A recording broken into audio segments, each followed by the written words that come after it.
Welcome back to Runeverse. I'm Andrew, and in this video I'm going to quickly go over the Community Anthology crowdfunding crowd sale that's going on in the Game Crafter, because it was actually from a contest a while back, over a year, maybe 2 years ago, and I entered it. I submitted 2 games to the contest, but I didn't win any of the places. But this is an interesting contest because as many entrants who wanted to, basically, at the end are all coming together into one book, which is now available for order via Crowdsale on the Game Crafter. So this is a unique type of product because it's going to be a spiral-bound book that contains a bunch of different games, so a bunch of different contest entries. So let's take a look at the Game Crafter, and right now it's only running for like 8 more days, but right now you can go to crowd sales, and I'll have a link in the description as well. But if you go to crowd sales, you'll see one of them here is the Community Anthology crowd sale.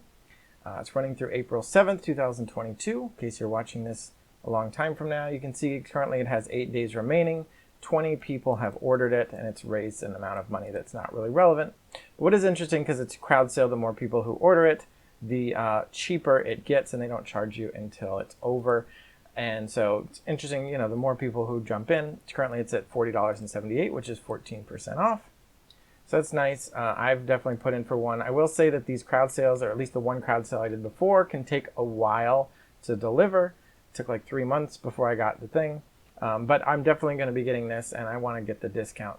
But it's cool because I'm going to have 2 games inside. So let's take a look at what it looks like. So you can definitely watch this video. I think the video is okay. But here I've got a couple of the files that the paper I still got lying around from when I was working on it. This is what my games look like, and it's a spiral-bound book, so you're going to have, like, when you open it, you'll see a spread, kind of like this. Or am I holding that? Yeah. And the book will also come with a set of components that part of the contest restrictions was your game had to use only those components. So you can play all these different games, like 70 different games, with the same set of components. So here's another. My other game is Bugwood, and you can see that page. This is what the page spread would look like. And you can play both of those games plus like 70 others with those components. Here's some of my original art for the superhero game, Disoville Heroes. I put in the map, the original drawing for that, and the colored, and some more of the characters and logos. So anyway, that is the Community Anthology contest. You can see the ones that actually won the contest. You'll be able to see them on the page. So Zombie Nation got first, second place Mind Your Own Business, and Pizza Pronto, plus 75 more games, including the 2 I just showed you from me. And actually, we can take a look here. This is the Bugwood page that I set up. I don't think you can't order this. Don't order this. This is just to show you. This is for the contest entry purposes. And I do have these videos, and after this, in the same video here, I'm going to include this video and my video for the other game, so you can watch my overviews. But here are a few pictures that I took of, obviously, just the printouts. But then Disoville Heroes, a superhero game, which I'm actually more proud of. I feel like definitely could have won, but pretty cool. I'm pretty happy with this one especially. And so yeah, just stay tuned. Check out the rest of the video. I'm going to have overviews that I recorded last year for the contest. And then check out the Community Anthology if you are interested in a book full of 78 different games. Hi, I'm Andrew Wilson, and this is Disoville Heroes. So in this game, each player is going to take on the role of one of 3 superheroes using their special powers to fight the crime that appears in the city. So for the first round, you set up by doing what's called big spawns, which I've already done here. So basically, you roll the 2 red dice to find a position on the map by using whatever die is farther to the left as the first symbol and the second die as the second symbol. And you place lieutenants in the middle and then surround them with each adjacent space by a minion. There are also villains that can appear if you need to spawn and you're out of other pieces, or if you are trying to spawn, for example, if you try to spawn a minion on a minion, it becomes a lieutenant, or if you try to spawn on top of a lieutenant, it becomes a villain. And you can see here how much power is required to defeat each of them and how many points you gain for that. But basically, in order to play, once you've done that initial setup, you're going to roll all 6 of the player dice, or if you're playing a 2-player game, then 4 dice. And all of these dice become available for all the players to use during this round through drafting. So, for example, if yellow, the hero named Rainstone, is going first, she'd be able to choose one of her own dice, which is only 3s, or she could choose one of Thunderclap's dice, which he has a 4 or a 6, or Infrared's also got a 4 and a 6. So in this case, she might want to start leveling up her sidekick ability.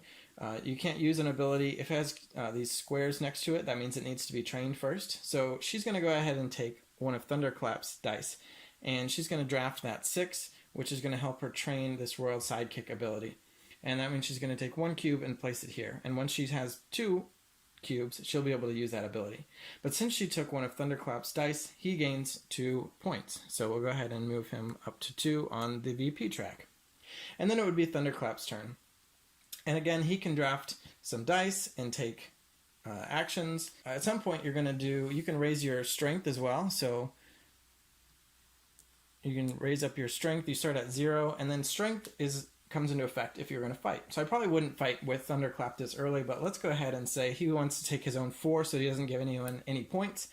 And he gets to, for this example, I went ahead and moved him up to the 2 strength. But let's say he's got 2 strength and his 4 fight value, so that adds up to 6. And now he can fight crime from the city. And you get to pick any contiguous group. So in this case, these spawns actually happened in such a way that they are all contiguous. So he could choose to fight this group or this group. And with 6, he can take out pretty much only minions at this point. So he's going to go ahead and take out 3 minions. 2 of them happen to be in his zone, indicated by these blue outline. So this whole area is blue zone, and that's his zone. And he's encouraged to defeat enemies there. So he's going to spend 2, 4, 6. As you can see, the fight strength of a minion is 2. So he's going to take out those 3 minions. And a minion is worth 1 point each. But there's a zone bonus of +1. And 2 of them were in his area. So he actually gets 5 points. And here, so I'm just going to put him to 5. So that's an example of a fight action. And if he were able to defeat this lieutenant and clear out his zone, he'd get an extra bonus points before some more minions or lieutenants showed up. But basically, over the course of the game, you're going to be building up your powers and fighting crime to earn points. And when somebody has 45 points, the game will end. So that's pretty much the gist of Disoville Heroes. Thanks for taking a look. Bye. I'm Andrew, and this is Bugwood. So in Bugwood, you and the other kids have your trusty nets and baskets, and you're headed into the woods in search of the coolest bugs and the prettiest flowers. You start out the game with a limited set of the components for each player, and the rest are in the reserve, which I'll get into in a second. But you can start out the game by rolling 2 dice, and always pay attention to which is going to be the left die and which is the right die. So in this case, we got 2, 4, and we will just find 2, 4 on the map. So for every combination, those 36 combinations, there is a space.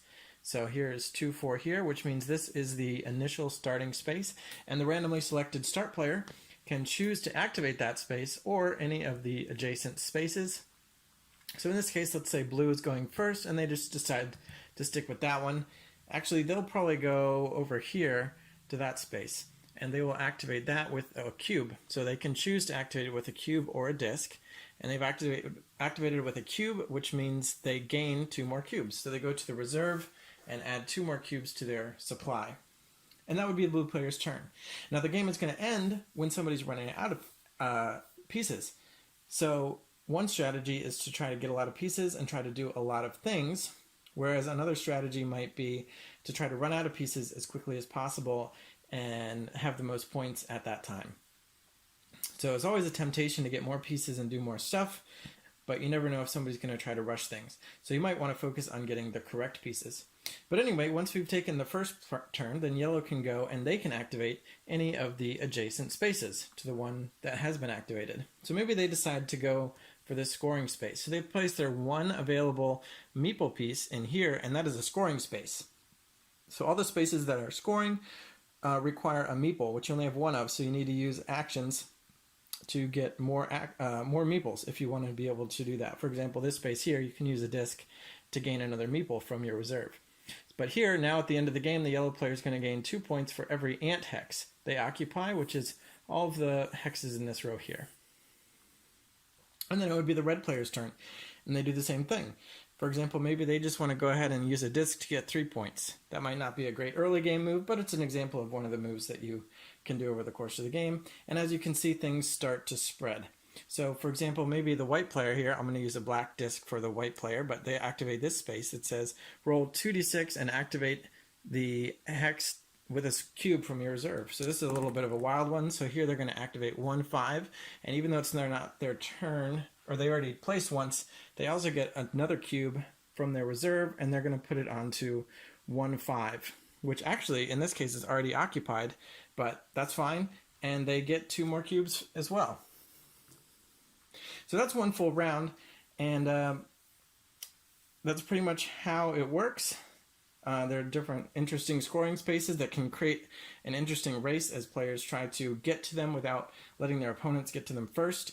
And it's pretty simple to play because all you have to do is activate any space next to one that has been activated, and the options spread over the course of the game. And if this, for example, had been over here, then the options can spread even more quickly because you can activate anything next to anything that's been activated. So even though we started here, you could start jumping over here to do stuff. Anyway, thanks for taking a look at Bugwood. I'm Andrew, and bye.